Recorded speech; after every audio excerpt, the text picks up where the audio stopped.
একেবারে ঘরোয়া, একদম ঘরোয়া, একদম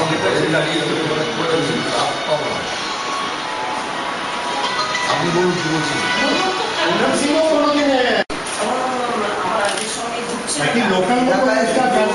এলাকায় সঞ্জয়ের প্রভাব আছে, সঞ্জয় হাজবেন্ডের যথেষ্ট প্রভাব আছে, ফিনান্সিয়ালি সাউন্ড আছে, ফ্যামিলি ব্যাকগ্রাউন্ড আছে। আমি বলবো না, দেখুন অজয় তো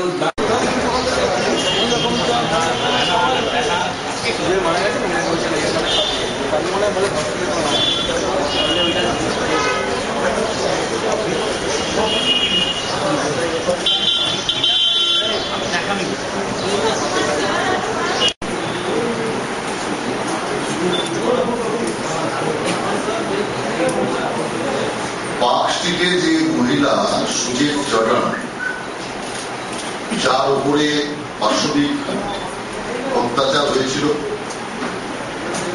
সেই মহিলা আজকে শেষ নিঃশ্বাস ত্যাগ করেছে। এর জন্য আমরা দারুণভাবে দুঃখিত এবং ব্যথিত। আমাদের মহিলা মোর্চার একটি টিম তার মরদেহে মাল্যদান করার জন্য ওখানে পৌঁছেছিল। দ্বিতীয় বিষয় হচ্ছে, কেন্দ্রীয় সভাপতি অমিত শাহজি তার কেন্দ্রীয় টিম যে ঘোষণা করেছেন, সেই টিমে পশ্চিমবঙ্গ থেকে 4 জন জাতীয় কর্মসমিতির সদস্য হয়েছে। 1 নম্বর তথাগত রায়, অধ্যাপক তথাগত রায়, তিনি ছিলেন জাতীয় কর্মসমিতির সদস্য হিসাবে আছেন। দ্বিতীয় গৌরী চৌধুরী, শ্রীমতী গৌরী চৌধুরী আগেও ছিলেন, এখনো আছে। নতুন যে 2 জন এসছেন, তার মধ্যে একজন হচ্ছে কমল বেরিওয়ালা, আমাদের রাজ্যের সম্পাদক আছেন, তিনি নতুন তার স্থলভুক্ত হয়েছিল। আরেকজন অরুণ হালদার, অরুণ হালদার আমাদের এসসি লিডার, দীর্ঘদিন যাবৎ এসসি মোর্চার প্রেসিডেন্ট ছিলেন, কেন্দ্রীয় এসসি মোর্চার কমিটির সাধারণ সম্পাদক ছিলেন। সেই অরুণ হালদারও এখানে আমাদের জাতীয় পরিষদ, জাতীয় কর্মসমিতির সদস্য হয়েছে। এছাড়াও পার্টির প্রথা অনুযায়ী এমপি এবং পার্টির যে বিধানসভা দলনেতা যিনি হন, তিনি জাতীয় কর্মসমিতির সদস্য থাকেন। সেই হিসাবে 2 জন এমপি আমাদের আছে। পার্টির প্রথা অনুযায়ী সুন্দর সিং আলওয়ালিয়া এবং বাবুল সুপ্রিয়, এই 2 জন এমপি হিসাবে কেন্দ্রীয় কমিটির সদস্য আমন্ত্রিত হয়েছে। এছাড়াও যেহেতু এই রাজ্যে আমাদের একমাত্র বিধায়ক শ্রমিক ভট্টাচার্য, আর তিনি বিধায়ক দলের নেতা, সেই কারণে শ্রমিক ভট্টাচার্য এই কর্মসমিতির আমন্ত্রিত সদস্য হিসাবে থাকে। পরের যে বিষয়টি আমি আপনাদের বলতে চাই, যে আজকে সকাল 9টা থেকে আমাদের নির্বাচন সমিতির বৈঠক চলছে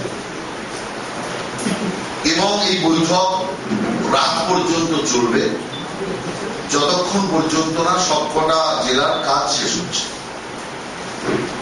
জেলা অনুসারে আমরা 4টে জেলা আমাদের এই কলকাতা কর্পোরেশন অন্তর্ভুক্ত, আর এই 4টে জেলার লোকেদের ডেকে আমরা এখানে প্রার্থী তালিকাগুলো চূড়ান্ত করছি।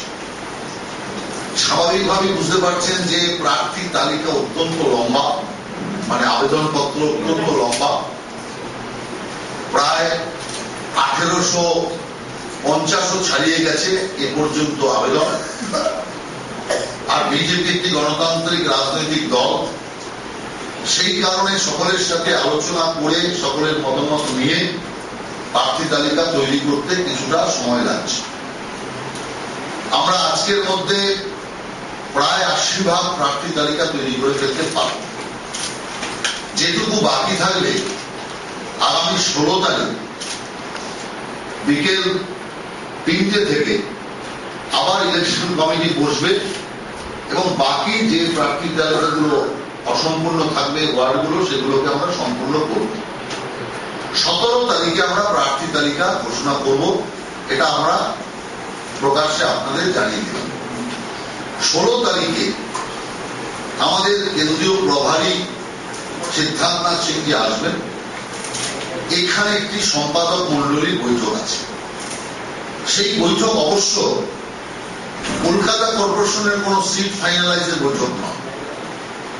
সেই বৈঠকটা মূলত আগামী 2016 সালের যাত্রাকে চিন্তা করে বৈঠকটি হবে।